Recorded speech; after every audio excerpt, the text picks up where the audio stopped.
from 2022, along with our Dr. Pramod Sawant, our Chief Minister. I spoke to him about talking about Goa Beyond Beaches, and he was also on the same page. I think Goa Beyond Beaches allowed us to explore much more: sports tourism, cultural tourism, software tourism, spiritual tourism. And when it comes to sports tourism, I think Ironman 70.3 was one of the mainstays which we made with a mark of Ironman Goa 70.3. I think it's the fifth year in back-to-back, the fifth year coming in. And it's a wonderful thing to see almost about 30 plus countries coming to the state of Goa for this wonderful event. It's a testament of endurance and the level of fitness that somebody can carry.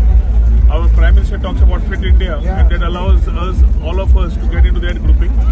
The day has been great for all of us, with people coming in from every part of the country and every part of the world to come here for this event, having swimming, running, cycling, and covering that whole thing. I think itself is a testament of somebody's fitness.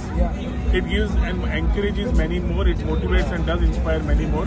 I should congratulate the whole team of Ironman 70.3, Neil, Raj and the whole team who have been absolutely putting their efforts to ensure that this goes smooth.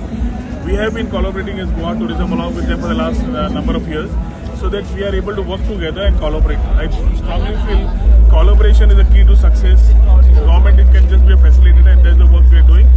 I convey my best wishes to all the participants who have come from the various parts of the world and the state, country. I do wish that they explore the state of Goa also in the best form, not only by the seas but away from the seas. And as usual, congratulate the whole Ironman 70.3. Keep it going. We are with you.